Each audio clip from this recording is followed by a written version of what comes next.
बिस्मिल्लाहिर्रहमानिर्रहीम। अस्सलाम वालेकुम स्टूडेंट। आज हम बात करेंगे 9th क्लास मैथ एक्सरसाइज 3.3 की। तो क्वेश्चन नंबर 1 है for a.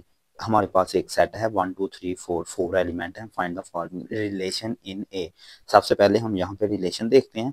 State the domain and range of each relation. और आपने क्या फाइंड करना है, डोमेन और रेंज। तो ये तीनों कंसेप्ट हम सबसे पहले समझते हैं। तो सबसे पहले हम रिलेशन का देखते हैं। तो मैथ में बाइनरी रिलेशन क्या होता है। In everyday use relation means connection between two person और टू ऑब्जेक्ट। किसी भी दो पर्सन, दो चीजों के दरमियान जो कनेक्शन है, जो राब्ता है, जो तल्लक है, उसे आप बाइनरी रिलेशन कहते हैं। फॉर एग्जाम्पल स्टूडेंट टीचर का एक रिलेशन हो सकता है, मदर सन का हो सकता है, हस्बैंड वाइफ का हो सकता है, सो ऑन इस तरह। लेकिन आपने मैथमेटिक्स में क्या देखना है। In mathematics also some operation determine the relationship between two number. दो नंबर के दरमियान जो तल्लक होगा उसे हम मैथ में रिलेशन कहेंगे। अब उसने ये देखें बताया है ग्रेटर देन 5 बड़ा है 4 से। तो 5 ग्रेटर देन 4 से ये ग्रेटर देन का रिलेशन है, ये स्केयर का रिलेशन है कि 25 5 का स्केयर है, सो ऑन। ये देखें डियर स्टूडेंट, उसने बताया है 2 मल्टीप्लाई 2 इक्वल है 4 के। तो ये बाहर आपने 4 का रिलेशन फाइंड किया है। अब अगर मेरे पास है ना कोई सेट ए, लेट्स सपोज, ये डोमेन रेंज समझाने के लिए डियर स्टूडेंट आपको करवाने लगा हूँ 1 2, और बी है मेरे पास ए बी। तो हम इसकी डोमेन रेंज कैसे फाइंड करेंगे। सबसे पहले ना आपने इसका रिलेशन निकालना है, यानी मल्टीप्लाई करना है। तो ए मल्टीप्लाई बी का क्या मतलब है कि आपने 1 को मल्टीप्लाई करना है ए के साथ, फिर 1 को मल्टीप्लाई करना है बी के साथ। तो आपने इसे लिखना है 1 कामा ए 1 कामा बी। अब आपने यहाँ पे 1 मल्टीप्लाई ए नहीं लिखना, फिर आपका गलत हो जाएगा। तो यही बस आपको चीज बतानी थी कि जब आपने मल्टीप्लाई करना है तो कामे की फॉर्म में लिखना है। फिर हम 2 को मल्टीप्लाई करेंगे 2 कामा ए 2 कामा बी। तो अब आपने देखना है डोमेन क्या होती है, रेंज क्या होती है। जो फर्स्ट एलिमेंट होता है ना आपका, वो आपकी डोमेन है, और जो सेकंड एलिमेंट है आपका, वो आपकी रेंज है। तो डोमेन को हम DOM भी लिख लेंगे। तो डोमेन ए क्रॉस बी की क्या है हमारे पास 1 कामा 2। अब आपने डोमेन सेम अगर आ जाए ना, दो एलिमेंट, ये देखें 1 इधर भी एक एलिमेंट है, इधर भी 1 एलिमेंट है, दो सेट में सेम एलिमेंट है, तो उसे आपने एक दफा लिखना है। तो सो ऑन जब हम बात करेंगे रेंज की, तो रेंज देखते हैं हम ए क्रॉस बी। तो वो हमारे पास क्या आ जाएगी, A second element, first element domain है, सेकंड एलिमेंट रेंज होता है। ए और बी आपके पास आ जाएगा। यहाँ पे भी बी है, इधर भी ए है, बी है, तो आपने एक दफा ही लिखना है। अब हम आते हैं एक्सरसाइज के ऊपर। तो एक्सरसाइज में पहला क्वेश्चन है ए आपके पास एक सेट है, आपने इसका रिलेशन फाइंड करना है ए के साथ ही। तो आपने उसकी डोमेन रेंज भी बतानी है, यानी कि हमने ए को मल्टीप्लाई, ए का रिलेशन ए के साथ, ए का तल्लक ए के साथ, तो हम ए मल्टीप्लाई ए करेंगे। ए सेट हमारे पास है 1 2 3 4, तो हम 1 2 3 4 वाले सेट को 1 2 3 4 से ही मल्टीप्लाई करा देंगे। अब मैंने अभी आपको पीछे एग्जाम्पल में बताया है 1 को आपने मल्टीप्लाई कराना है इन सारे एलिमेंट के साथ लहदा लहदा। 1 को 1 से, फिर 1 को 2 से, 1 को 3 से, 1 को 4 से। तो आपने मल्टीप्लाई में कॉमा लिखना है। फिर बता दूं, अगर आप इस तरह लिखेंगे 1 मल्टीप्लाई 1 तो आपका रॉन्ग है, आपने कॉमा की फॉर्म में लिखना है। अब आपने 2 वाला एलिमेंट पकड़ना है, इसे इन चारों के साथ मल्टीप्लाई कराना है। 2 को 1 से कराएंगे, फिर 2 को 2 से कराएंगे, 2 को 3 से करवाएंगे, 2 को 4 से करवाएंगे। सिमिलरली 3 वाला एलिमेंट हम पकड़ेंगे और इन चारों के साथ करा देंगे। 3 1, 3 मल्टीप्लाई 2, 3 मल्टीप्लाई 3, 3 मल्टीप्लाई 4 आ जाएगा। अब हम 4 से करेंगे इन चारों के साथ। 4 वाला एलिमेंट है, 1 के साथ 4 1, 4 को 2 से, 4 को 3 से, सो ऑन। ये हमने रिलेशन फाइंड कर लिया है ए का ए के साथ। अब हमें कुछ पार्ट्स दिए गए हैं, उनकी हमने डोमेन और रेंज बतानी है। तो जो पहला है हमारे पास वो है X Y such that Y equal to X. अब डियर स्टूडेंट, ये जो ऊपर हम फाइंड करके आए हैं ना रिलेशन, अब इन रिलेशन में से आपने वो वाले सेट लेने हैं जहां पे एक्स और वाई आपस में इक्वल है। अब यहाँ पे देखें 4 और 4 ये दोनों आपस में इक्वल है, इसे भी हम लेंगे। ये दोनों आपस में नहीं इक्वल, एक 4 है एक 3 है, इसे हम नहीं लेंगे। सिमिलरली ये 3 3 आपस में इक्वल है, इसे भी हम लेंगे। सो 2 2 भी इक्वल है और 1 1 इक्वल है। 1 1 2 2 3 3 और 4 4 ये चार सेट एक ऐसे सेट हैं जहां पे एक्स और वाई की वैल्यू इक्वल है। पहली वैल्यू एक्स होती है, सेकंड वैल्यू वाई होती है। तो हम 1 1 को, 2 2 को, 3 3 को और 4 4 को लिख लेंगे इसमें। तो यहाँ पे हमारे पास और रिलेशन क्या बनेगा, क्योंकि हमने y इक्वल टू एक्स लिखना है जो आपस में इक्वल है। तो 1 1 2 2 3 3 4 4। अब आपने डोमेन और रेंज बतानी है। मैंने बताया था फर्स्ट एलिमेंट आपका डोमेन होता है। तो फर्स्ट एलिमेंट कौन कौन सा है, 1 2 3 4, तो वो आपका डोमेन आ जाएगा। रेंज में सेकंड एलिमेंट, तो रेंज भी आपकी 1 2 3 4, ये भी आपकी सेम आ जाएगी। अब सेकंड देखें, सेकंड में वो बता रहा है कि आप x और y को जमा करें तो 5 आए, वो वाले सेट लेने हैं। यानी कि 1 2 है ना, ये x है और ये y है, इन दोनों को जमा करूंगा तो 3 आएगा, इसे नहीं लेना, आपने उसे लेना है कि इन दोनों को जमा करो तो 5 आए। तो हम देखते हैं कौन कौन से ऐसे एलिमेंट हैं जिन्हें जमा करें तो 5 आए। तो देखें डियर स्टूडेंट, 1 4 है, इन दोनों को जमा करेंगे तो 5 आ जाएगा। 2 3 है, इन दोनों को जमा करेंगे तो 5 आ जाएगा। इसके अलावा 3 2 है, इन दोनों को जमा करेंगे 5 आ जाएगा। इसके अलावा आपके पास 4 1 है, इन दोनों को जमा करेंगे तो 5 आ जाएगा। अब हमारे पास जो 4 सेट है 1 4 2 3 3 2 4 1, इन चारों को हम लिख लेंगे। ये देखें 1 4 2 3 3 2 4 1। अब डोमेन लिखनी है इनकी और रेंज लिखनी है। तो डोमेन का क्या मतलब है, फर्स्ट एलिमेंट।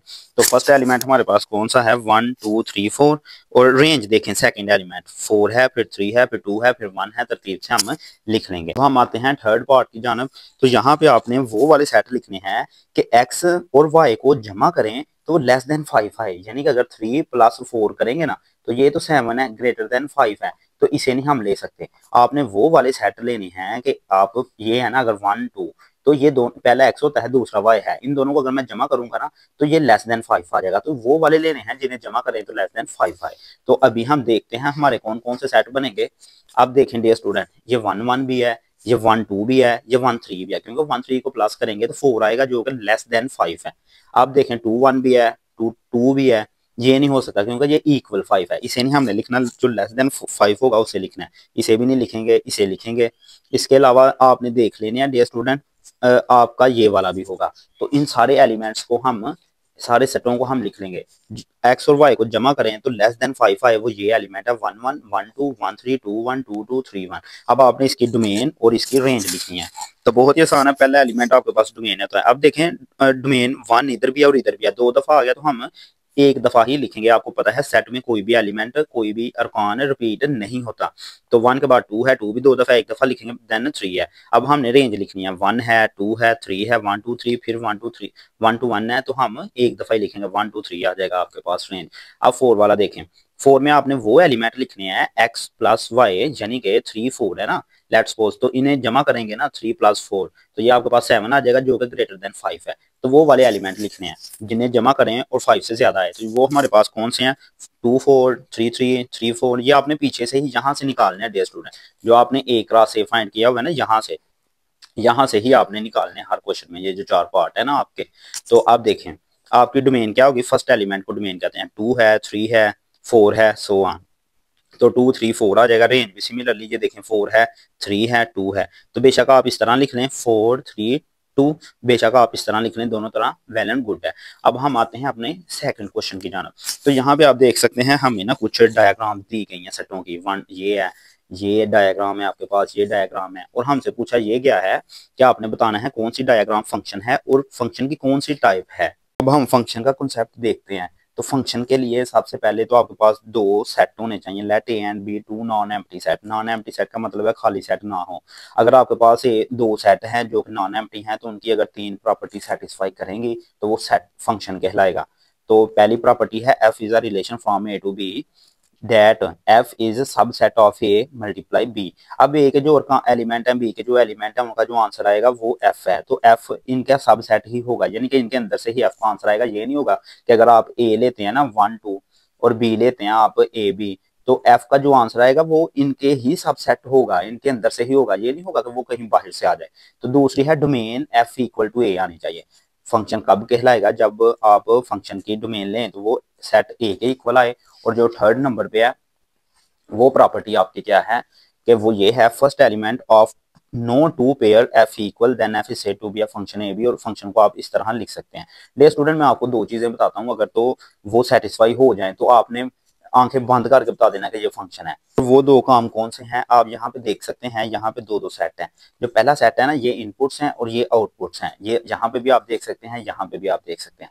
पहली शर्त ये है आपकी कि जो आपके पास इनपुट है ना, जो ए पहला सेट इनपुट का होता है, यहाँ पे कोई भी वैल्यू फ्री ना हो। यानी कि ये देखें 1 2 3 4 है ना, 1 3 5 है, तो 1 के साथ भी कोई ना कोई इस पेयर बन रहा है, मैपिंग हो रही है। इसका 1 का आउटपुट 2 है, 3 का आउटपुट 4 है, 5 का आउटपुट 6 है। यहाँ पे अगर मैं 7 लिख दूं तो 7 की मैपिंग नहीं हो रही, तो 7 एलिमेंट फ्री है। आपने देखना है कि यहाँ पे कोई एलिमेंट फ्री ना हो। अगर तो कोई एलिमेंट फ्री है तो फिर आपका फंक्शन नहीं, फिर आपका फंक्शन वो सेट नहीं है। अब यहाँ पे 7 नहीं है यानी 1 3 5 है, तो ये कोई ना कोई फंक्शन है। सबसे पहले तो यहाँ पे भी देखें 1 2 है, दोनों मैपिंग कर रहे हैं। आउटपुट में नहीं आपने देखना, जो सेकंड सेट है ना वहां नहीं आपने देखना, बस पहले में देखना है कि कोई एलिमेंट फ्री ना हो, यानी कि अगर इधर मैं 3 लिख दूं, 3 से कोई मैपिंग नहीं हो रही तो ये भी फंक्शन नहीं। लेकिन यहाँ पे सिर्फ 1 2 है, दोनों से मैपिंग हो रही है, दोनों के आउटपुट हैं, तो ये आपके पास फंक्शन है। पहला कौन सा है कि आपका यहाँ पे कोई सेट, कोई एलिमेंट, किसी पहले सेट का कोई भी एलिमेंट फ्री ना हो और किसी भी एलिमेंट से हम डबल काम ना लें, किसी भी एलिमेंट से हम डबल काम ना लें। लेट्स सपोज यहाँ पे देखें, यहाँ पे हम C को M1 से मिलाया है और C2 को भी M1 से मिलाया है। वो सेकंड मैंने ये बताया है कि आप एक एलिमेंट से डबल काम ना लें। अब देखें यहाँ पे C1 M1 है और C2 भी M1 है, आउटपुट एक है, इनपुट दो है। तो मैंने ये बताया है कि आपकी इनपुट एक हो और आउटपुट दो ना हो। जैसा कि मैं यहाँ पे अगर सेट बनाता हूँ 1 2 और इधर मैं बनाता हूँ ABC, तो अब मैं ए को 1 से भी मिला देता हूँ और 1 को बी से भी मिला देता हूँ। अब इनपुट एक है, एक एलिमेंट है, मैंने इससे दो काम लिए हैं, तो ये फंक्शन नहीं होगा। बस दो कंडीशंस हैं कि आपका एलिमेंट फर्स्ट वाले सेट में फ्री ना हो और एक एलिमेंट से दो काम ना लें। अगर ये दोनों कंडीशन सेटिस्फाई हैं तो आपका फंक्शन होगा। अब हम फंक्शन की टाइप देखते हैं। जो सबसे पहली टाइप है वो इनटू फंक्शन है। इनटू फंक्शन का मतलब है कि आपकी जो रेंज है ना वो सबसेट होनी चाहिए बी की, आपकी जो रेंज है वो सबसेट होनी चाहिए बी की। अब यहाँ पे देखें उसने एग्जाम्पल बताई है, रेंज हम लेते हैं सेकंड वाला एलिमेंट, तो यहाँ पे देखें रेंज है आपकी 2 4 6। तो डियर स्टूडेंट ये जो 2 4 6 है ये तो सबसेट है सेट बी का। ये देखें 2 इधर भी है, 4 इधर भी है, 6 इधर भी है। तो अगर तो आपकी रेंज सबसेट हो बी वाले सेट की, आपका फंक्शन कहलाएगा इनटू फंक्शन। और अगर तो आपकी जो रेंज है डियर स्टूडेंट वो इक्वल आ जाए बी फंक्शन के, अगर तो आपकी रेंज इक्वल आ जाए बी फंक्शन के तो वो कहलाएगी ऑन टू फंक्शन। अगर आपकी जो रेंज है वो सबसेट है बी की तो आपका इनटू फंक्शन कहलाएगा। और अगर आपकी रेंज इक्वल टू बी वाले फंक्शन के आ जाए तो वो आपका फंक्शन ऑन टू फंक्शन कहलाएगा। यहाँ पे देखें जो आपकी रेंज है, सेकंड एलिमेंट आपके रेंज होते हैं, तो ये आपकी रेंज है M1 और M2, और M1 M2 तो दोनों बी के इक्वल है, तो यहाँ पे जो रेंज है वो तो इक्वल टू बी के आ गई है। तो अगर तो रेंज इक्वल टू बी वाले सेट के आ जाए तो आपका ऑन टू फंक्शन, और अगर आपकी रेंज सब सेट है बी की यानी कि बी के एलिमेंट के इक्वल है तो फिर आपका इनटू फंक्शन है। अब सबसे आसान हम देखते हैं 1 1 फंक्शन। तो 1 1 फंक्शन का ये मतलब है कि पहला एलिमेंट एक के साथ ही मैपिंग करे, दूसरा भी एक के साथ मैपिंग करे। इसकी डेफिनेशन भी देखते हैं कि if a function f from a to b is such that second element of no two of order pair, किसी के भी ऑर्डर पेयर दो नहीं होने चाहिए, तो आपका 1 1 फंक्शन कहलाएगा। अब लास्ट जो टाइप है 4 वाली वो है 1 एंड ऑन टू फंक्शन। 1 1 और ऑन टू को आपने मिला देना है। अगर 1 1 और ऑन टू मिल जाए तो आपका बाई एडजेक्टिव फंक्शन कहलाता है। तो ये कब कहलाएगा, जब 1 1 और ऑन टू फंक्शन आपस में मिल जाएं तो ये आपके कहलाएंगे बाई एडजेक्टिव। 1 1 क्या है, एक चीज एक के साथ मिले, ऑन टू फंक्शन क्या है, रेंज आपकी बी के इक्वल आए। बस अब हम आते हैं अपनी एक्सरसाइज पे। तो एक्सरसाइज पे देखें ये सेकंड क्वेश्चन है। तो फिगर 1 में सबसे पहले आपने बताना है ये फंक्शन है कि नहीं, अगर है तो इसकी कौन सी टाइप है। अब यहाँ पे मैंने आपको बताया था फंक्शन होने के लिए दो शराइत हैं। पहली शराइत ये है कि आपका जो इनपुट है, इनपुट का मतलब है जो आपका पहला सेट है वहां पे कोई भी एलिमेंट फ्री नहीं होना चाहिए। तो यहाँ पे हम देखते हैं ए के साथ भी कोई ना कोई मैपिंग है, 2 के साथ भी, 3 के साथ भी, यानी कि पहली शर्त हमारी सेटिस्फाई है। दूसरी शर्त मैंने ये बताई थी कि किसी भी एलिमेंट के साथ दो काम ना लिए जाए। यहाँ पे देखें 1 को ए से भी सेट मिलाया जा रहा है, मैपिंग हो रही है 1 की बी से भी, तो ये फंक्शन नहीं है क्योंकि यहाँ पे एक एलिमेंट से दो काम लिए जा रहे हैं, तो ये आपकी मैपिंग नहीं है, ये आपका फंक्शन नहीं है। तो आप लिखेंगे फंक्शन डज नॉट रिप्रेजेंट, ये जो आपकी डायग्राम है ये फंक्शन को जाहिर नहीं कर रही। आगे समझिए, मजीद समझ आ जाएगी आपको। फिगर नंबर 2 है आपकी। तो यहाँ पे देखें पहले नंबर पे देखना फंक्शन है कि नहीं।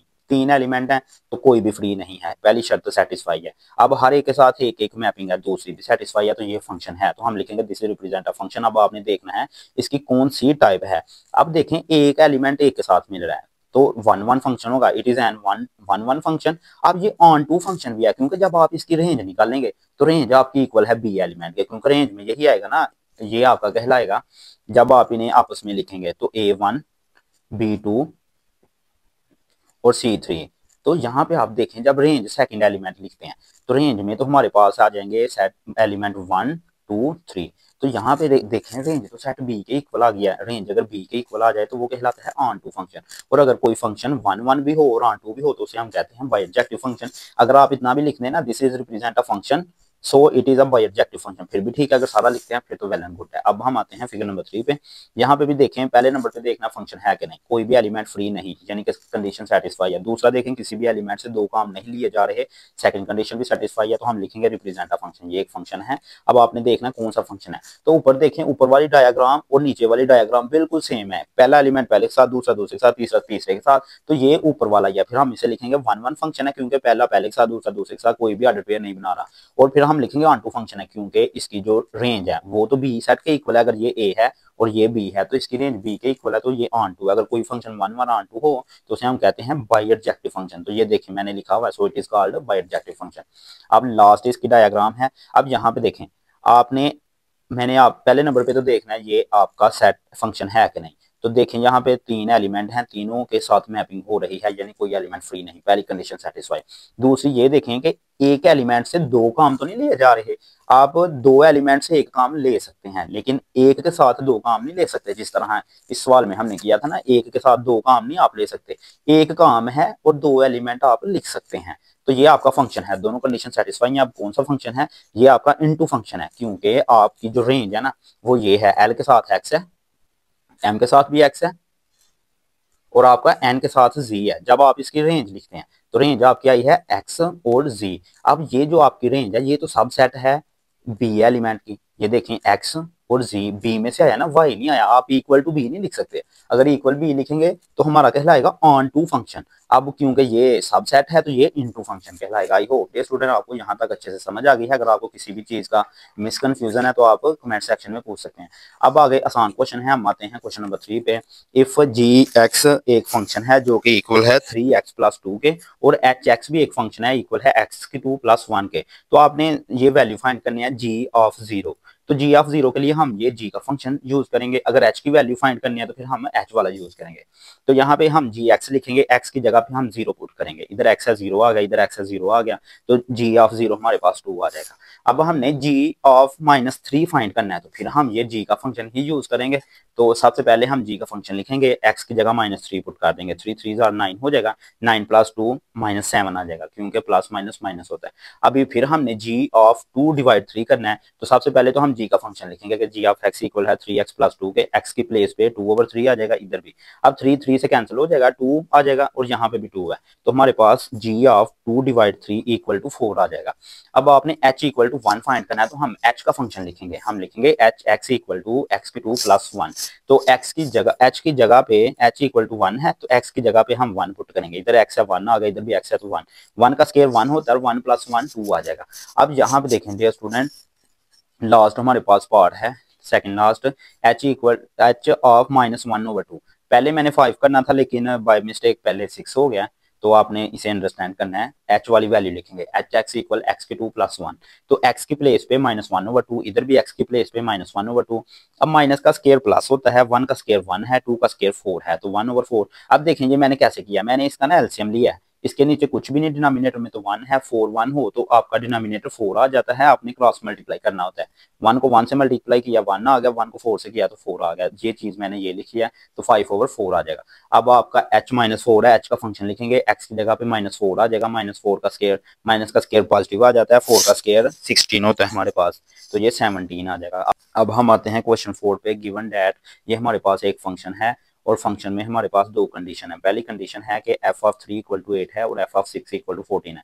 एक दफा हम ये कंडीशन अप्लाई करेंगे, एक दफा हम ये कंडीशन अप्लाई करेंगे और a b की वैल्यू फाइंड करेंगे। सबसे पहले तो हम लिखेंगे गिवन फंक्शन जो हमारे पास गिवन है। गिवन है हमारे पास ax + b + 1, तो ये f ऑफ x है, पहली कंडीशन है f ऑफ 3 इक्वल टू 8।